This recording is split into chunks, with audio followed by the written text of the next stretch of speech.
Non, aujourd'hui, c'est pas là. On va pas faire 3 minutes, on va faire 13 minutes. On va aller à Cahors et on va parler de la truffe.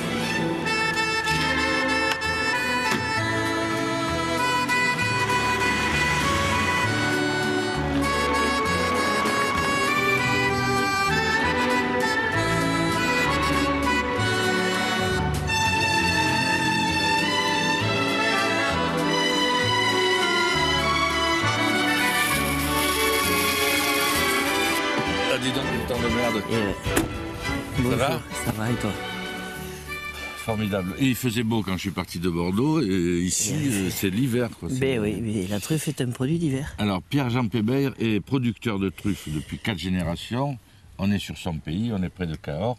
Et c'est là qu'il cultive ou qu'il ramasse. Cultiver ou ramasser ou cueillir. Cueillir. Cueillir. La truffe est une cueillette. Malheureusement, c'est pas encore une culture.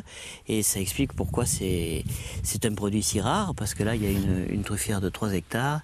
Et il y a peut-être une quinzaine ou une vingtaine d'arbres qui produisent. Tu m'as donné rendez-vous ici, c'est parce que tu voulais me montrer comment on arrivait à les cueillir. À les cueillir, à les trouver en tout cas. Et par le biais d'un animal, en l'occurrence un chien.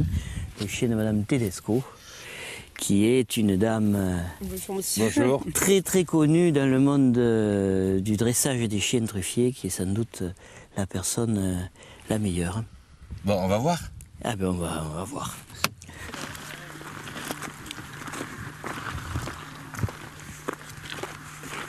Là, pour moi, il part sur une truffe. Tu vois? Doucement, doucement. Tu vois? Doucement, doucement. Oui, on l'aperçoit, regardez. Doucement, doucement, doucement, tu vas l'abîmer. Doucement, là. Attends, doucement. C'est bien, oui, ça c'est bien moché. C'est une grosse, ça? Non. Attends, doucement, Joseph. Et il les abîme pas avec ses pattes? Celle-là. Si on le laisse gratter, oui. Ah, voilà. Ouais. Voilà, mais il n'y a qu'un truc qui l'intéresse, Et oui. le fromage. Bon, après le chien, c'est extraordinaire la façon dont il trouve les truffes comme ça, rien qu'à l'odorat, quoi. Oui. Et il y a le cochon. Le cochon, est-ce que c'est plus folklorique, plus utilisé? C'est de moins en moins utilisé, le cochon. Ouais. C'est de moins en moins utilisé parce que c'est plus compliqué. Mettre un cochon dans une voiture pour aller sur les truffières, c'est plus compliqué que de mettre un chien dans une voiture. Et puis, malheureusement, dans les fermes, dans les exploitations, on a de moins en moins de cochons qui mangent les restes. Là, il a même bouffé un peu. Là. T'as vu, ouais. Hein? Il faut bien qu'il goûte un peu. Et tu veux qu'il en goûte un peu? Oui. Après, on mange la saucisse truffée? Oui. Ah bon. Allez, cerco. Cerco, fai autour, cerco. Passa ici, maintenant. Cerco, passa qui. Cerco. Cerco, passa qui. Cerco, passa qui. Donc là, on arrive dans l'atelier, Oui. parce que c'est un atelier, c'est comme ça qu'il faut dire. C'est comme ça qu'on l'appelle. L'atelier de truffe ou l'atelier à truffe ou l'atelier de Pébeire, c'est l'atelier. L'atelier, tout simplement. C'est comme un atelier de peintre, et en plus, je trouve que c'est sacrément bien situé avec cette maison derrière qui appartient à M. Pébeire, père. Tout à fait. Donc on reçoit les truffes.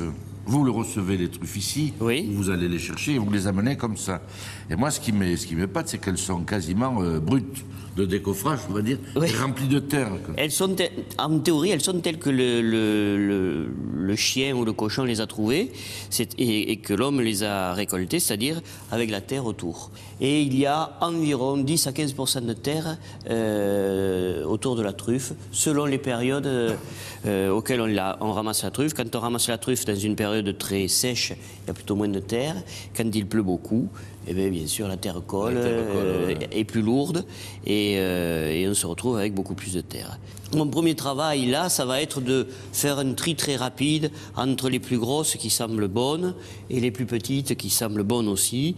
Un tri qui va permettre de préparer le deuxième tri qui se fera après le brossage. Donc le brossage, maintenant, il va falloir débarrasser cette truffe de la terre pour qu'on voit un peu mieux sa qualité. Donc le deuxième action, brosser la truffe et la laver.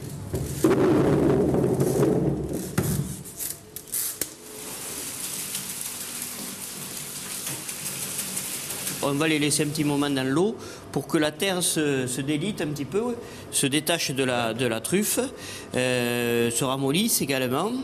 Et au bout de quelques temps, 1 heure ou 2, on va les brosser, on va les amener dans cette machine. Ah ouais.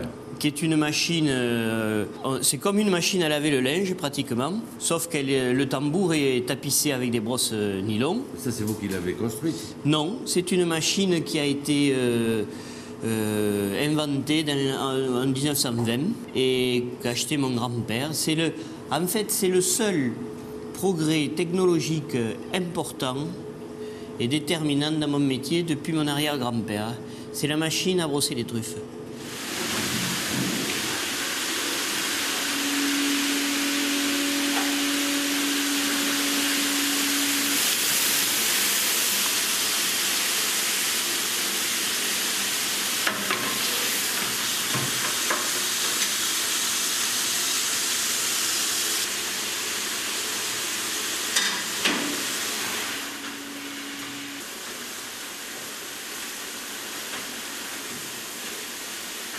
Et elles ressortent nickel alors? Et elles ressortent, oui, en général, c'est bien brossé. Ouais.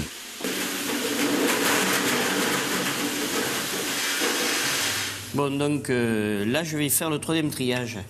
Triage. Juste avant d'expédier les truffes. Ah d'accord. Dans les restaurants, la topina.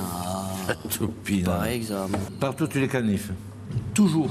On les caniffe toujours pour voir, parce que si on ne les caniffe pas, on ne sait pas à l'intérieur comment elle est faite. Ouais. Et c'est vrai que souvent, il vaut mieux prendre des morceaux que des truffes entières, parce que quand on coupe une truffe en 2, oh là là, on sait exactement comment elle est à l'intérieur. Celle-là, elle est belle là. Oui.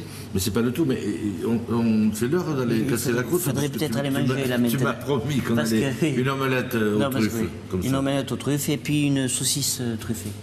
De tout. On y va. Parce que moi, je commence à avoir la dalle.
C'est 14h30.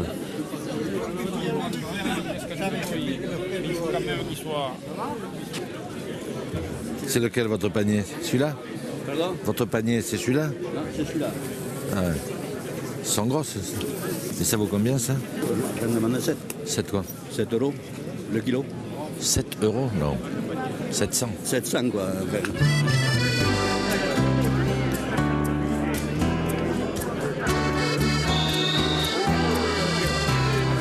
Vous pouvez y aller, quelqu'un.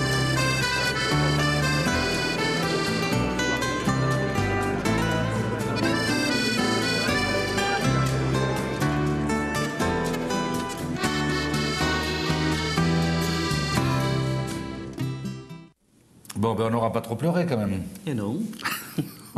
On On aura beaucoup ri, oui. Alors, moi, ce que je trouve extraordinaire dans ce champignon, parce que c'est un champignon, Oui. C'est à la fois quelque chose qui est, non pas luxueux, mais quelque chose qui est mystérieux, qui est extraordinaire, qui a une saveur qui ne peut pas se comparer avec aucun autre produit qu'on a dans notre région. Et c'est aussi quelque chose de simple. C'est un champignon. Et je crois que c'est toi qui as dit, ou je t'ai entendu dire, c'est un champignon paradoxal. Alors, pourquoi? Tout à fait. D'abord, le premier paradoxe, c'est que c'est un produit très rare, très précieux, qui vaut très cher, mais qu'on ramasse dans la boue. dans la terre. Et c'est un champignon qui, pendant longtemps, était mangé par les gens les plus pauvres, notamment au Moyen-Âge. C'était le seul légume à peu près frais qu'ils avaient. Et c'était un produit de cueillette. Et c'est resté un produit de cueillette. Et c'est un champignon paradoxal parce que, aussi cher qu'il soit, on n'a pas réussi à le domestiquer, on ne s'est pas tellement donné les moyens de le domestiquer, donc on ne sait pas le cultiver. Et ce qui est extraordinaire, c'est son parfum, qui peut, parce que les gens vont dire c'est très cher, c'est pas pour nous, mais ils se trompent peut-être parce que avec 40 grammes, on peut faire de multiples choses. Tout à fait. C'est-à-dire qu'on peut la mettre avec des pour œufs. parfumer des œufs. Une fois qu'on a parfumé les œufs, et ça les parfume beaucoup, puisque l'œuf est poreux, on peut les mettre dans de l'huile, la même truffe dans de l'huile. On fait 1 litre d'huile au goût de truffe. Et puis après, on peut commencer les préparations et parfumer de nombreux plats. Par exemple, une purée de pommes de terre. Il faut des produits les plus simples qui soient et les plus neutres possibles. Il ne faut pas que la truffe entre en concurrence avec un produit trop fort, parce que c'est un de ces paradoxes, un paradoxe de plus. Elle a un goût très fort, très puissant, mais dès qu'elle est en concurrence avec un autre produit qui a un goût fort et puissant, elle se laisse dominer tout de suite. Elle ne cherche pas la bagarre, en quelque sorte. Alors, qu'est-ce qu'on va préparer là? On va faire des truffes sous la cendre. Avec un peu de lard et tout ça. Avec du lard. Et bien souvent, ce qui manque le plus dans les appartements, c'est la cendre. Parce que la truffe, tu peux la trouver. C'était le lard. Mais la cendre aussi. Alors, tu m'as parlé des tastou aussi. Alors, les tastou, c'est une recette, c'est une vieille recette de la région qui était au départ, c'était une tranche de pain peu rassis sur laquelle on mettait des lamelles de truffe et que l'on badigeonnait de graisse d'oie ou de canard, plutôt de canard. Et on mettait ça au grill, en quelque sorte, pour que la truffe, graissée par la graisse de canard, se réchauffait un petit peu, le pain se raidissait et on mangeait ça avec un peu de gros sel à l'apéritif. Ça n'a qu'un défaut, c'est que ça utilise un peu de truffe. Ouais. Pas mal de truffe. Il n'y a pas trop de pain. Mais on se rattrape sur le pain, oui.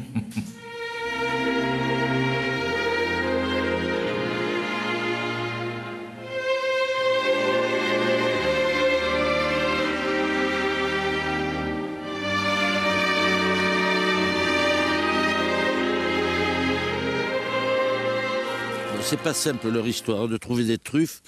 Pourtant on m'avait enseigné cet endroit, mais je crois que j'ai aucune chance d'en trouver. Il vaut mieux continuer à faire travailler les chiens ou les cochons. Et puis moi je vais continuer à acheter où j'achète d'habitude. Voilà, c'est terminé. Je pense que cette émission vous aura plu, c'est la première. Et j'espère qu'on vous rejoindra bientôt sur un autre sujet.